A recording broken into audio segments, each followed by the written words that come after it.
Mama's Nightingale, a story of immigration and separation by Edwidge Danticat. When Mama first goes away, what I miss most is the sound of her voice. At night, while Papa's asleep, I sneak out of bed and listen to Mama's greeting on our answering machine. Tamprikit bonti nouvelle bonne. Please, leave us good news. One night, I accidentally erased the greeting, and I can no longer hear Mama say those cheerful words that always make me feel so warm inside. We have no good news. For the last 3 months, Mama's been at Sunshine Correctional, a prison for women without papers. When I ask Papa, what kind of papers does Mama need? He says, papers that say she belongs in this country. Can Mama have my papers? I ask. She can't. When I ask Papa, when is Mama coming home? He says, you know, Saya, Mama loves you ampel, very, very much. She'd never stay away too long if she could help it. Every night, after he makes dinner for us and helps me with my homework, Papa sits at the kitchen table and writes letters to the judges who sends people without papers to jail. He also writes to our mayor and congresswoman and all the newspapers and television reporters he's ever heard of. No one ever writes him back. Papa and I visit Mama every week. When she sees me, Mama runs to me, picks me up, and hugs me real tight.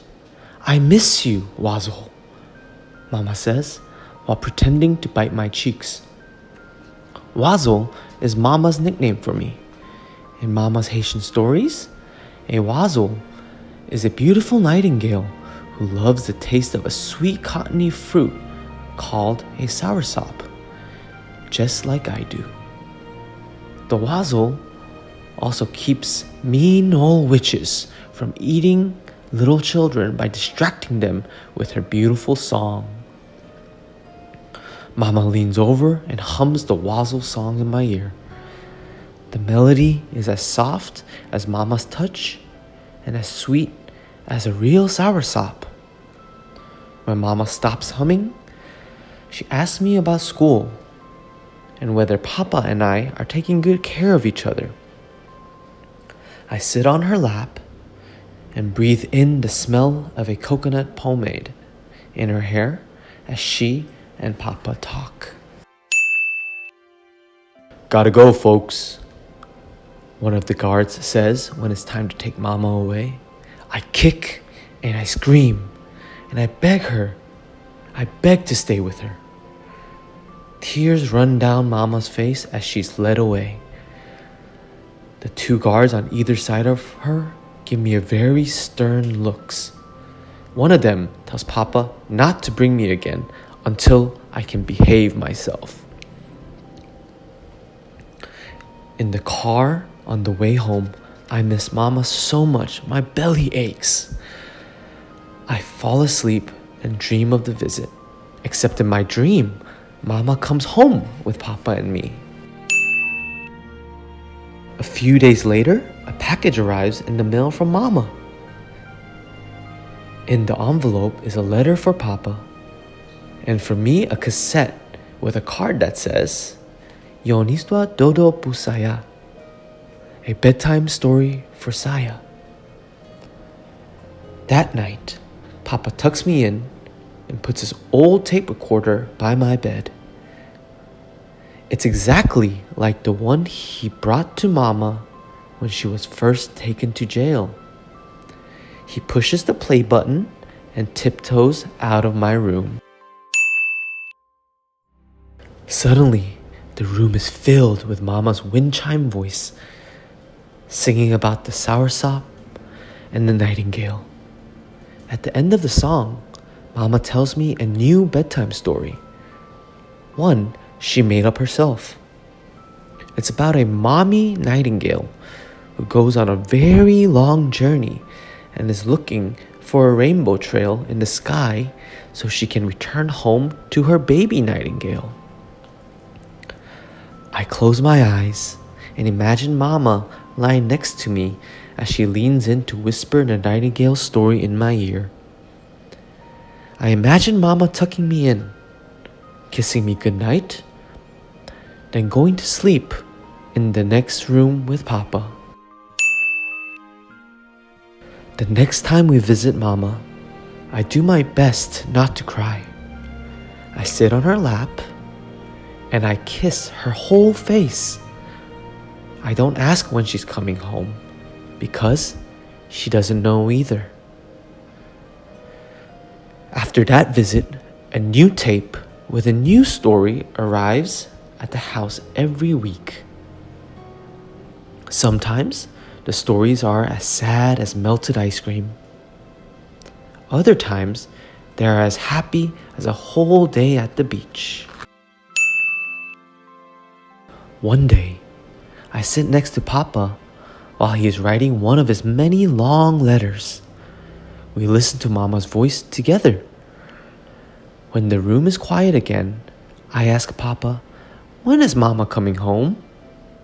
He looks like he's going to get angry, but then he bites his lower lip. "You know, Saya, Mama loves you, ampil, very, very much." He begins telling me, then stops. He suddenly looks sadder than sad, as though Mama might never come home again. "Papa, can I write letters too?" I ask. "Of course," he says. "You can write your own story." I take Papa's advice, sit down, and write my own story. When I am done, Papa sends what I have written to one of the newspaper reporters he's been writing to. A few days later, there is a message on our answering machine. The message is from a lady reporter saying that she wants to print my story in the newspaper for everyone to read. The next day, another reporter comes to our apartment to interview Papa and me for the television news. With a big lump in my throat, I tell her how much I miss Mama and how I wish she could be with us again. Papa tells the television reporter how Mama was arrested by the immigration police while working in a restaurant, and how she might be sent back to Haiti at any time. Mama came to America before she met Papa and before I was born. And she doesn't have the right papers. Not yet, anyway. In a week's time, because of all the phone calls and the letters to the prison from people who read about us in the newspaper and saw us on TV, Mama is brought before a judge. The judge says Mama can come home with Papa and me while she's waiting for her papers. Sitting in the courtroom with Papa, I'm so happy and proud. I feel like running up to the bench and giving the judge a big hug. Finally, Mama is home with us again. At bedtime, Mama asks me which of her stories I would like most to hear. I pick my favorite one, the one about the mommy nightingale who skips over rainbows trying to get home. How does the story end? I ask Mama, even though I already know the answer. A smart and brave little nightingale helps her mommy find the right rainbow trail, Mama says. and the mommy follows it home. I like the way Mama's and my story ends too. I like that it is our words that brought us together again.